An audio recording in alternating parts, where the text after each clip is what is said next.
suplico, sueldo número 13 para todos los chilenos. Proponen sueldo número 13 para todos los chilenos.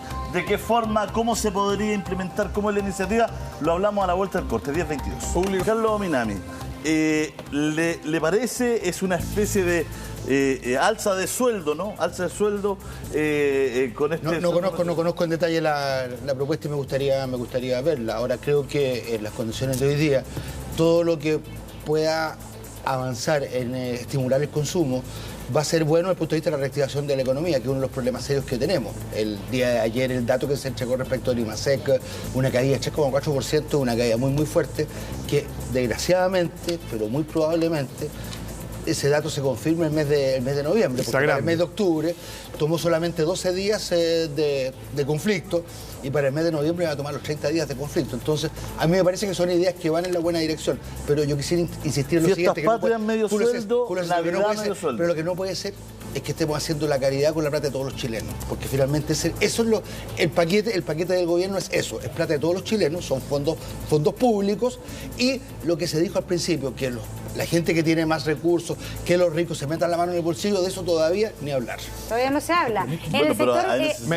Me gusta más la propuesta del 10 porque hablaba antes que no haya más de 10 veces de diferencia, porque cuando tú pones una regla así y dices todas las empresas tendrán que pagar 13 sueldos, le estás hablando a la COPEC, pero también le estás hablando al pequeño ferretero, al que tiene 2 o 3 empleados. Entonces hay que tener cuidado, o lo haces por tramos, o lo haces voluntario, o buscas la forma en que cada empresa se pueda adecuar. No es lo mismo tener 50.000 empleados como Cencosud que tener 4 como una pequeña ferretería. ¿Pero tú estarías de acuerdo con una reforma tributaria en este minuto? Sí, por supuesto que sí. Por supuesto que sí. Que el fondo, que le ponga impuesto a la ganancia de capital o impuesto a la renta, impuesto a los ingresos. Me gustó la propuesta del presidente Lago, que el IVA le pega más fuerte a los 20% más vulnerables, y como vamos a tener boleta electrónica, que tú puedas devolverle el IVA todos los meses a esa persona más vulnerable, y logras dos cosas. Le devuelves un impuesto que es regresivo y además obligas a Chile a formalizarse. 1 millón de personas compra en negro o gana su sueldo en negro, y eso al final afecta mucho las políticas públicas, porque tú no puedes tomar buenas decisiones. Si todos empezamos a comprar en blanco o formalizado, va a ser un país mucho más pero si ordenado. se queda solo el IVA, eso no redistribuye, los que tienen más no van a pagar más, van a pagar lo mismo de siempre. No, pero aparte, por supuesto. Yo feliz de ver una reforma tributaria también que afecta a las ganancias de capital, el tema de las acciones. Lo del Fondo Común Municipal me gusta mucho también, que las comunas ricas que hoy aporten más a las comunas. Pero la idea es cómo pobres. Traspasarle, no solamente que el Estado recaude para proyectos sociales, sino cómo traspasarle a la gran clase media de chilenos, que es la mayoría de los chilenos que está acogotado, que salió a la calle con 1.2 millones de personas en la calle, la gran clase media chilena que está acogotado, ¿cómo traspasarle a ellos? Porque ellos son los que necesitan también, por supuesto que lo necesita la persona que gana 100.000 pesos y con urgencia, y que da vergüenza estar hablando de eso porque eso debería estar resuelto.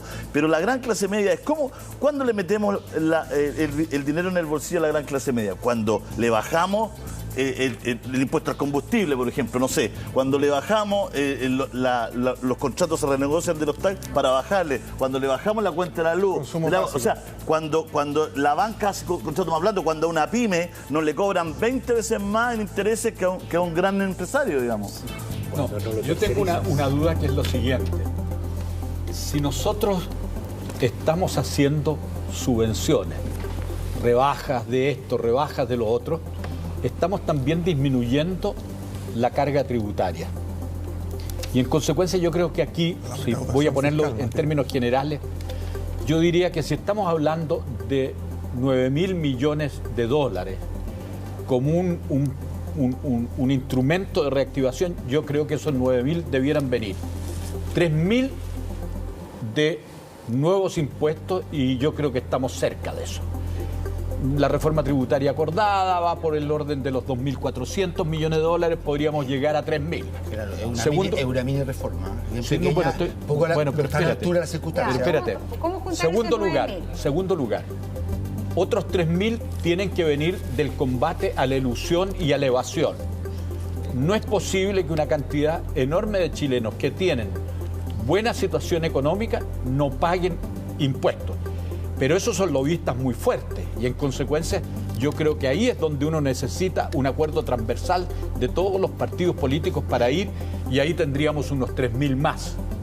Y finalmente, yo creo que la emergencia requiere la utilización de ahorros del Estado, en fin.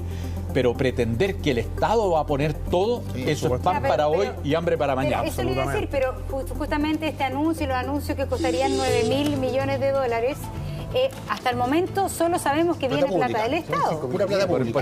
Entonces eso es lo peligroso también. Yo por eso digo lo siguiente: a mí no me gusta el camino fácil de andar proponiendo y proponiendo gastos sin hacerse cargo de cómo lo financiamos. Y la manera de financiarlo, para ser bien franco, es en una parte 1/3 mayores impuestos. Carlos Ominami decía una cosa que es muy cierta: la carga tributaria en Chile es un 20%. Y eso es muy bajo. Y en consecuencia debiéramos aumentar eso a un 25%. Y la segunda cosa es que aquí hay muchos chilenos que se acostumbró a no pagar impuestos, que eso es lo que los gringos llaman el loophole. ¿Me entiendes? Hay un bonito que vale la pena mostrarlo. Pero es que quería llevarlo a un tema de ahora sí. La carga tributaria de Chile. El gobierno está de alguna manera anunciando medidas que son y que no requieren de esos acuerdos que demoran más tiempo. Y está anunciando esa medida porque resulta que solo en noviembre 65.000 personas fueron despedidas. Sí. Porque el crecimiento de octubre estuvo en el suelo y el crecimiento de noviembre, que uno se lo sabe en su siguiente, viene pésimo. Ayer habían colas cobrando el seguro de cesantía. Es decir, uno dice, claro, quizás esto no debiera ser una carga 100% para el Estado, pero resulta que acá hay gente que necesita la plata hoy día. Y ese es el tema que realmente la gente teme, que esto se pueda poner peor.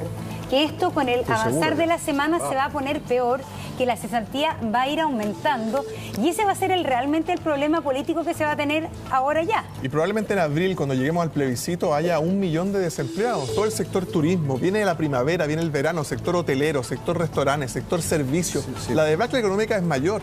Por lo tanto, lo que decía yo al principio, el Estado puede hacer estos recursos especiales, empleos de emergencia, los municipios, pero si el sector privado no atina también, esto no sirve, porque el Estado es un quinto. ¿Y qué se puede hacer en este momento para que eso no sea así? En ese plano el gobierno es que tiene que llevar la iniciativa. Pero los empresarios debieran salir a proponer cosas sin esperar la ley, porque la ley es como el castigo que te obliga a hacer las cosas, pero decir inmediatamente algo como la propuesta del dueño del Banco de Chile, pero mejor, vamos a subir los sueldos de los mínimos a 500.000 pesos líquidos, no brutos.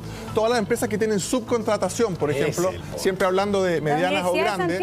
La universidad lo hizo sola, no esperó la ley. Acaba de la Universidad de Santiago anunciar que termina con la subcontratación. Ayer fue la ceremonia, 380 personas pasaron a trabajar directamente para la universidad y pudieron subirle los sueldos líquidos. Entonces, esas señales también son importantes. No esperemos que el Estado, que es un quinto de la máquina, haga toda la pega porque se acaba la plata. Pero la idea de la autorregulación y de la generosidad... Mientras sale la ley, por supuesto. Pero adelantémonos. Siempre termina mal. No sirve de nada. Aquí yo creo que tiene que haber un ingreso mínimo garantizado. Lógico. Y lo que ha dicho pero diferenciemos el ministro... tamaño de empresa. No, estoy de acuerdo, porque no podemos ahogar a las pymes. Puede hacer una transición. Yo creo que la declaración de Andrónico Luxich es muy fácil, pues.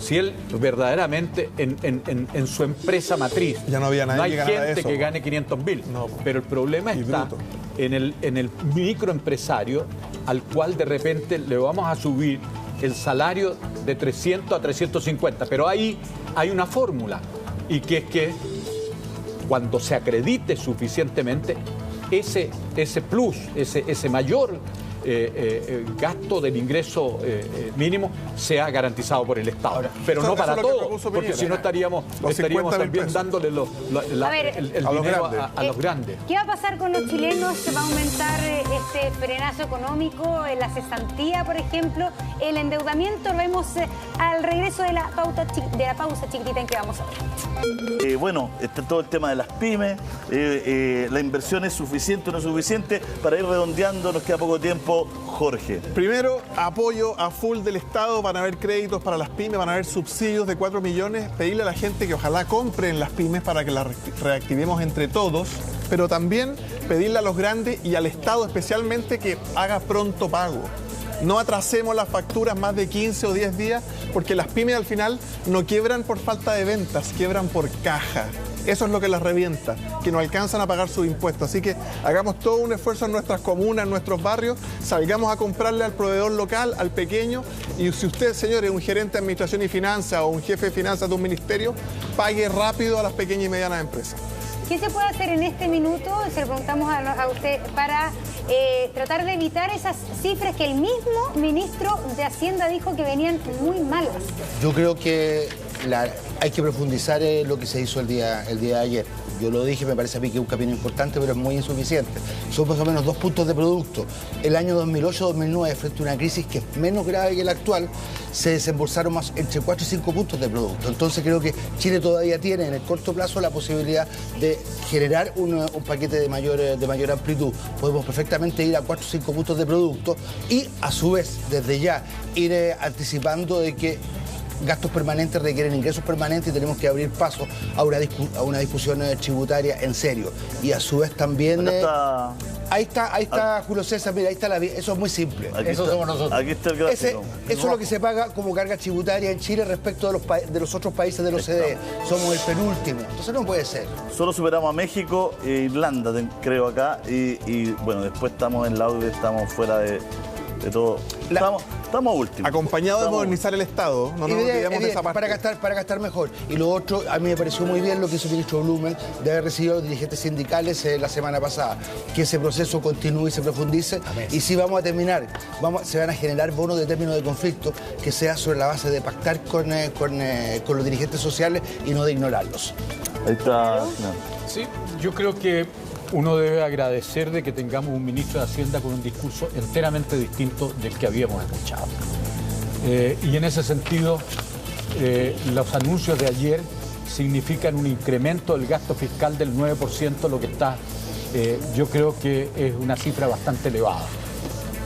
Me parece de que lo lamentable en esto es que el gobierno no ha ordenado el total de lo que está haciendo en materia social en un relato coherente. Porque tiene que llegar y poner lo que la gente está recibiendo o espera recibir a través de mejoras de pensiones, ingreso mínimo, la ley de medicamentos. En Chile todos sabemos el pago, el gasto de bolsillo es de los más altos del mundo en materia de salud. Creo que es muy importante el apoyo a las comunas pobres, más pobres desde el punto de vista del Fondo Común Municipal, y en consecuencia yo lo que pediría es que en esto camináramos lo más luego posible. Muchas gracias, Genaro. Mira, en Brasil, me agregan la conversación que teníamos, en Brasil pagan un sueldo más al año. Se llama el 13º, es muy esperado, lo pagan en diciembre. En Argentina también. ¿Viste? El 13º mes, una institución, claro. El 13º se llama. En Europa se paga para las vacaciones, para que la gente vaya no con el sueldo, sino en el sector público existe, ¿eh? Cada 3 meses está el PMG, te pagan otro sueldo. Como 16 sueldos, son 15. Sí, no, pero para los que tienen contrato planta. No es la mayoría, no es la mayoría de la administración pública. Claro. La mayoría son contratas y honorarios. Sí, claro. No, pero los contratados. Se refería a los contratados. Bueno, el senador Osandón se fue voluntariamente porque tenía... Un café con Hermógenes. Tenía un café con Hermógenes. No. Tenía un café con Hermógenes con H. No, pero es súper importante aclarar todas esas cosas en este minuto. Se fue el senador que tenía que...